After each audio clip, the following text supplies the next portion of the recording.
La historia de la caída de Satanás es una de las pasajes más impactantes e intrigantes de la Biblia. Cuando Jesús dijo que vio a Satanás caer como un rayo, no hablaba solo de un evento aislado, sino de un movimiento continuo de declive. Imagina una caída que no tiene fin, donde cada paso lo lleva más profundo en la oscuridad. Esto nos hace reflexionar cómo alguien que estaba en una posición tan elevada en el reino de Dios pudo descender tan rápidamente. Es la esencia de la tragedia espiritual, algo que todavía resuena en el corazón de cada ser humano. Al fin y al cabo, ¿quién no ha sentido la lucha interna entre la luz y las tinieblas? Satanás, cuyo nombre significa adversario, se convirtió en el enemigo de Dios y de la humanidad. Lo curioso es que su nombre no es solo una referencia a lo que hizo, sino a lo que se ha convertido. Un ser caído en una caída constante. Y esa caída no es un punto final, sigue en curso. Es como una espiral descendente cada vez más profunda. Tal vez conozcas a alguien que, por orgullo o rebeldía, también haya seguido este camino de caída continua en la vida. Esto puede servir como advertencia. El orgullo nunca deja de empujarnos hacia abajo, a menos que elijamos un camino diferente. Esa caída presenciada por Cristo refleja algo mucho más grande de lo que podemos comprender a primera vista. Satanás no cayó solo. Arrastró consigo a un tercio de los ángeles del cielo, formando el ejército de los ángeles caídos. Este evento no fue solo una expulsión. Fue el inicio de una batalla espiritual que todavía resuena hasta el día de hoy. Al igual que Satanás, también enfrentamos batallas internas donde decisiones erróneas pueden alejarnos más de Dios. La caída de Satanás es un recordatorio para mantenernos vigilantes, pues la tentación y el orgullo pueden desviarnos en cualquier momento. Ahora, piénsalo bien. Si incluso un ser tan poderoso como Satanás pudo caer desde una posición tan alta, ¿qué nos impide cometer los mismos errores? La caída es un proceso, no un evento único. A lo largo de la historia, vemos cómo el orgullo destruye vidas, ya sea en la esfera espiritual o en la vida cotidiana. Pero es porque Dios, con todo su poder, no acabó con Satanás justo después de su caída. Esta es una pregunta que nos lleva al siguiente punto, y las respuestas podrían sorprendernos. El orgullo, como sabemos, es una arma de doble filo. Por un lado, puede darnos fuerza y coraje para lograr grandes cosas y por otro, puede cegarnos hasta el punto de destruirnos por completo. Satanás es el ejemplo viviente o caído de cómo el orgullo puede corromper hasta al ser más elevado. No estaba satisfecho con su posición junto a Dios. Quería más. Quería ser igual o incluso superior al Creador. Y fue ese deseo desenfrenado lo que lo llevó a su caída. ¿No es curioso cómo el orgullo también funciona de la misma manera en nuestras vidas? Cuando dejamos que nos domine, comenzamos a vernos a nosotros mismos como más grandes de lo que realmente somos. La Biblia nos advierte varias veces sobre el peligro del orgullo. Proverbios 16:18 dice, «El orgullo precede a la destrucción y la altivez de espíritu precede a la caída». Y fíjate bien, la destrucción no siempre significa la muerte. De hecho, la destrucción puede estar ocurriendo justo delante de nuestros ojos mientras estamos vivos. Puede estar acabando con nuestras relaciones, nuestras finanzas, e incluso con las oportunidades que Dios pone delante de nosotros. El orgullo, contrariamente a lo que muchos piensan, es uno de los mayores enemigos del progreso espiritual. ¿Quién de nosotros no ha visto o incluso experimentado situaciones donde el orgullo arruinó algo que podría haber sido grandioso? Satanás es el retrato perfecto de cómo el orgullo desenfrenado puede llevarnos a la perdición.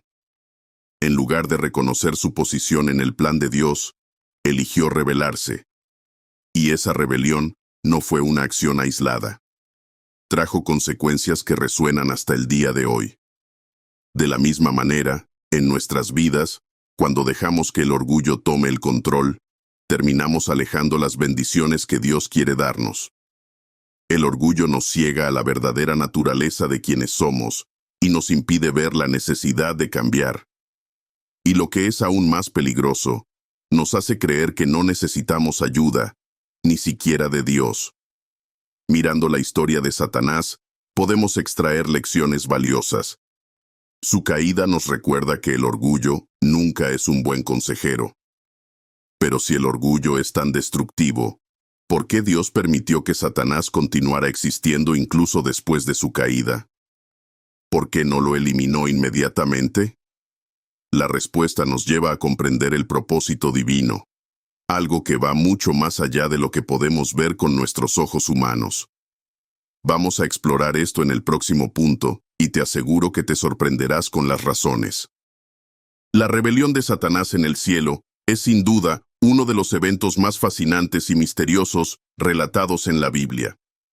No le bastaba con servir a Dios, quería ser adorado. Aquel que fue creado para proteger y glorificar, terminó rebelándose contra el propio Creador. Y aún más impresionante fue su capacidad para convencer a una legión de ángeles de unirse a él en esta insurrección. ¿Qué nos dice esto? Que el deseo de poder y orgullo son tan seductores que pueden arrastrar incluso a los seres más cercanos a Dios hacia el error. Es un recordatorio de lo atentos que debemos estar, porque la tentación siempre está al acecho, incluso donde menos lo esperamos. Esa guerra en el cielo no fue una simple disputa. Fue una batalla cósmica de proporciones inimaginables. Entre el arcángel Miguel y los ángeles fieles contra Satanás y su ejército de ángeles caídos. Apocalipsis 12:7-8. Describe esta batalla de forma intensa, donde los ángeles fieles prevalecieron y Satanás, representado como un gran dragón, fue expulsado del cielo. Ahora imagina lo que es ser arrojado de una dimensión celestial a la tierra, 2000, dejando atrás todo lo que fue creado para ser. Esta batalla es más que un simple conflicto. Es un reflejo de cómo en el plano espiritual hay una lucha constante entre el bien y el mal, y nosotros estamos justo en el medio de esa batalla. Lo que a menudo olvidamos es que Satanás no fue expulsado. Solo se llevó consigo a un tercio de los ángeles del cielo, los llamados ángeles caídos. Ellos eligieron seguir su rebelión, creyendo que podrían derrocar el dominio de Dios. Y es interesante notar cómo incluso los ángeles que vivían en la presencia directa de Dios podían ser engañados por el orgullo y la ambición.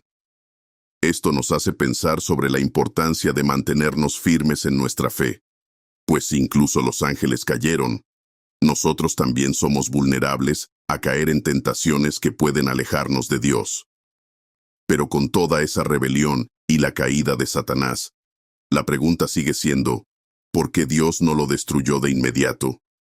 Después de todo, desafió la autoridad divina y causó una ruptura en el cielo. Esta es una cuestión profunda que nos lleva a considerar el propósito de Dios para todas sus criaturas, incluyendo a Satanás.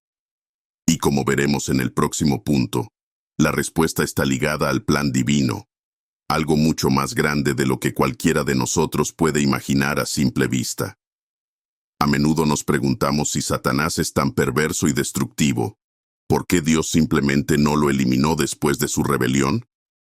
Esta es una duda común, pero la respuesta es más profunda de lo que parece a primera vista.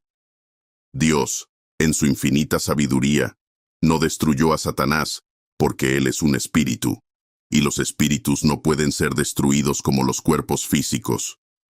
Satanás y sus ángeles caídos fueron creados como seres espirituales, y como tal, su existencia no puede ser simplemente extinguida. Esto ya nos da una pista del plan divino mayor en acción, donde cada ser creado por Dios, incluso los que se rebelan, aún tienen un papel dentro del propósito divino. Ahora piensa bien. Dios no actúa de manera impulsiva. Él tiene un propósito para todo lo que ha creado, inclusive para Satanás. Esto puede parecer contradictorio, pero el hecho de que Satanás aún esté vivo nos lleva a entender que su existencia, por más maligna que sea, sirve a un objetivo en el plan de Dios. Es como en un juego de ajedrez, donde cada pieza tiene su papel estratégico, incluso aquellas que inicialmente parecen ser enemigas. En la gran narrativa divina, Dios puede usar incluso las malas decisiones de sus criaturas para lograr un bien mayor. Así, en lugar de eliminar a Satanás, Dios permite que exista para que de alguna manera sus actos sirvan a los propósitos del Creador. Satanás, a lo largo de la historia, ha intentado desviar a la humanidad del camino de Dios. Fue el tentador en el jardín del Edén, tentó a Jesús en el desierto, y hasta el día de hoy continúa siendo una presencia que influye en la desobediencia y el pecado. Pero aquí está la cuestión central: incluso esos actos de tentación no están fuera del control de Dios. De hecho, Dios permite que Satanás continúe su existencia como una forma de probar la fe y el libre albedrío de sus criaturas. Es una paradoja interesante, pero en el corazón de esa paradoja está la libertad que Dios otorgó a su creación, incluyendo la libertad de elegir entre el bien y el mal.